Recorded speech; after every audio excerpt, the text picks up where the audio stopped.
साल 1980 एक युवा हर्षद मेहता पहली बार बॉम्बे स्टॉक एक्सचेंज में दाखिल होता है। उसे बिल्कुल अंदाजा नहीं था कि अगले 10 सालों में वह एक आम जॉबर से भारतीय शेयर बाजार का द बिग बुल बन जाएगा।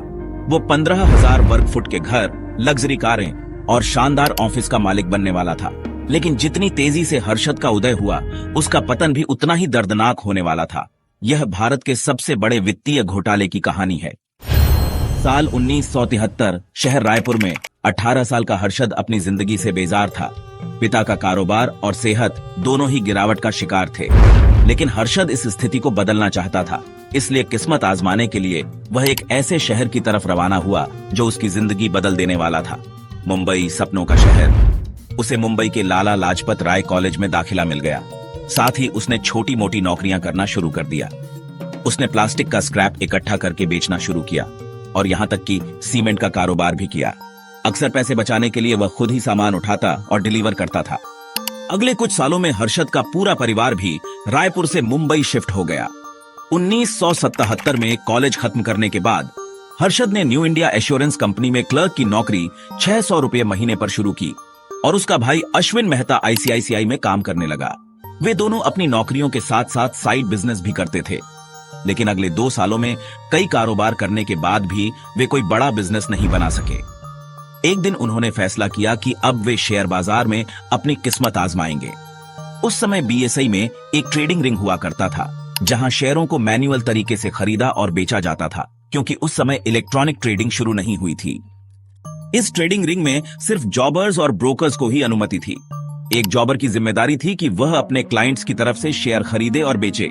ट्रेडिंग होते देखकर हर्षद ने फैसला किया कि वह भी इस रिंग में दाखिल होगा और डील्स करेगा, लेकिन इसके लिए उसका जॉबर बनना जरूरी था। वह एक ब्रोकर पी अंबालाल के पास गया और जॉबर बनने की गुजारिश की। बहुत मेहनत के बाद उसे जॉबर का बैज मिला। लेकिन जॉबर के तौर पर उसका पहला दिन बहुत बुरा गया। उसने 2000 रुपये कमवा दिए, लेकिन उदास होने के बजाय उसने इस नुकसान से सबक सीखा। अगले कुछ महीनों में उसने अपनी महारत पर बहुत मेहनत की और जल्द ही बाजार के सबसे माहिर जॉबर्स में से एक बन गया। हर्षद ने समझा कि शेयर बाजार में ज्यादा पैसे कमाने के लिए उन्हें कंपनियों के बारे में अंदरूनी जानकारी चाहिए होगी, और वह भी दूसरों से पहले। उसने ऐसे लोगों से रिश्ते बनाना शुरू किया जो उसे कंपनियों के बारे में अंदरूनी जानकारी दे सकते थे। मिसाल के तौर पर उसने लेबर यूनियन के नेताओं से रिश्ते बनाए ताकि वह कंपनियों की रोजाना की पैदावार के आंकड़े हासिल कर सके। जब पैदावार बढ़ती तो वह उस कंपनी के शेयर खरीद लेता, और जब पैदावार कम होती या लेबर हड़ताल की स्थिति होती तो वह शेयर बेच देता। इस तरह की अंदरूनी जानकारी पर ट्रेडिंग को इनसाइडर ट्रेडिंग कहा जाता है, और यह आजकल गैर कानूनी है, लेकिन उस समय यह कानूनी था।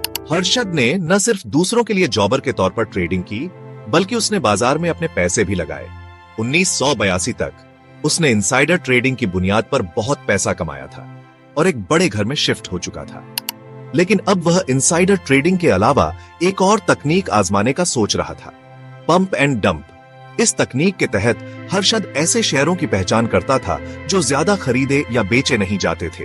फिर वह अपने साथियों के साथ मिलकर बहुत कम समय में बड़ी मात्रा में शेयर खरीद लेता था। बाजार में शेयरों की सप्लाई बहुत कम हो जाती थी और कीमतें बहुत तेजी से बढ़ जाती थी। इसके बाद हर्षद उन शेयरों का कुछ हिस्सा बेचकर बहुत ज्यादा मुनाफा कमा लेता था। हर्षद की नई तकनीकों की वजह से उसका मुनाफा लगातार बढ़ रहा था और उसे लगने लगा कि अब बाजार में कोई भी उसे हरा नहीं सकता। लेकिन फिर ऐसा हुआ जिसने हर्षद को पूरी तरह तबाह कर दिया। Black Thursday. 18 मार्च 1982 को शेयर बाजार आमतौर पर शुरू हुआ, लेकिन फिर करीब 2 बजे बाजार तेजी से गिरने लगा और क्रैश देखकर हर कोई पैनिक सेलिंग करने लगा। 15 मिनट के अंदर बाजार ने सदी की सबसे तेज गिरावट देखी। हर्षद लगभग 10 लाख रुपए के नुकसान के साथ बर्बाद हो गया। हर्षद को ब्रोकर्स को भुगतान करने के लिए अपनी पत्नी के गहने गिरवी रखने पड़े। अगले कुछ महीनों तक अश्विन की पत्नी ने घर के सारे खर्चे उठाए। वह एक फ्रीलांस ब्यूटिशियन थी।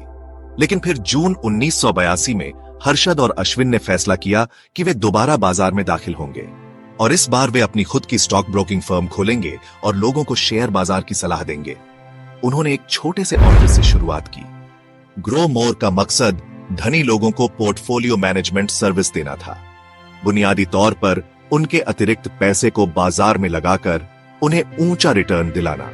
अश्विन के ससुर ने उन्हें 4 लाख रुपए दिए थे और उन्हें एक सीए से 1 लाख रुपए मिले थे और इस तरह ग्रो मोर कंसल्टेंट्स का कारोबार शुरू हुआ। हर्षद ने देखा कि चाय की पत्तियों की दरें बाजार में 3-4 रुपए प्रति किलो बढ़ रही थीं। इसका मतलब था कि चाय की पत्तियां बेचने वाली कंपनियों को अतिरिक्त मुनाफा होने वाला था, लेकिन इसके बावजूद चाय की कंपनियों के शेयर बाजार में काफी कम कीमत पर थे। इसलिए हर्षद ने McLeod Russel, Tata Tea, Harrison और मलयालम जैसी कंपनियों के शेयर बड़ी मात्रा में खरीदना शुरू कर दिया। सिर्फ 1 साल में इन कंपनियों के शेयरों की कीमतें तेजी से बढ़ने लगी, जिससे हर्षद और ग्रो मोर के क्लाइंट्स ने बहुत पैसा कमाया। ग्रो मोर का नाम उनके ऊंचे रिटर्न की वजह से मशहूर हो गया। लोग ग्रो मोर की स्कीम्स में निवेश करने के लिए कतारों में लगने लगे और इस तरह 1985 तक हर्षद शेयर बाजार का जादूगर बन चुका था। लेकिन उनकी सफलता को देखकर बाजार का एक पुराना दिग्गज खुश नहीं था और वह दिग्गज था मानू मानेक। मानू मानेक बाजार का एक पुराना खिलाड़ी था और वह बियर था, यानी वह शेयरों की कीमतें गिराने में माहिर था। तो दोस्तों, अगर आपको यह कहानी पसंद आई हो तो इसे लाइक करें और अपने दोस्तों के साथ शेयर करें। याद रखें, जीवन में सफलता पाने के लिए धैर्य और समझदारी बहुत जरूरी है। हम अगली बार एक और प्रेरणादायक कहानी के साथ मिलेंगे। तब तक खुश रहें, आगे बढ़ते रहें और अपनी समझदारी से दुनिया को हैरान करते रहें।